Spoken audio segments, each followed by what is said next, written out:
Update on Bergeron? Well, there's going to be probably a decision made either today, if not tomorrow, as he inches closer.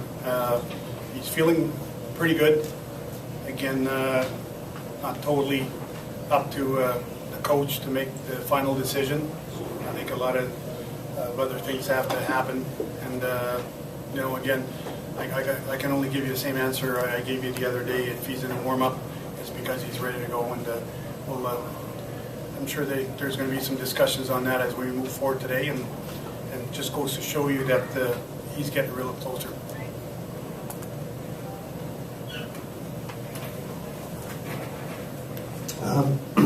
Mick Claude, U.S. Standard Times.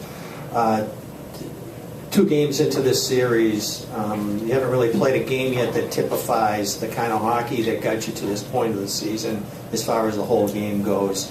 Is that something you recover by details that work up to a general thing, or do you try to start out with a concept and have that go to the details as far as how that works itself out? I think maybe we just got to get back to playing our game. And the first game, I don't think was as bad. Again, we talked about those 3 quick goals were goals that I felt we just got a little sloppy, gave them away. It wasn't necessarily always structured. Second game, I mean, we were pretty good in the first period, and when we took that lead, they kind of opened up the play, and when they opened up the play, it opened up the play for us as well, and we got more chances. So the first thing you know, you're in a run and gun type of game. Both teams, one team's trying to get themselves back in the game, and the other team's taking advantage of the outnumbered situations, as you saw in Seguin's goal, 2-on-1. The toughest part is trying to reel your team back in after that.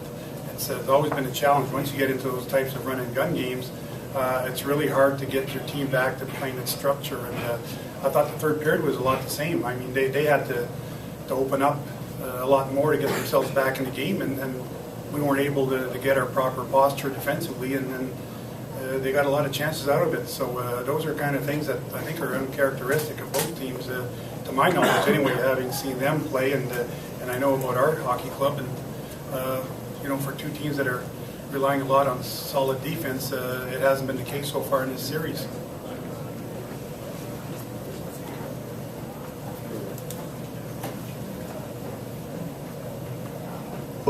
Sorry, just for a little bit of clarification. So there's a discussion that has to be had with doctors today, which could leave the door open for him tonight, or that could happen tomorrow. Yeah, I mean, he's still day to day until I'm told that he's clear, and obviously he had to skate this morning, and got to see what's going on, and all this protocol stuff and everything else that goes with it. So that's all I can tell you right now. I don't want to elaborate more because we're just going in circles here.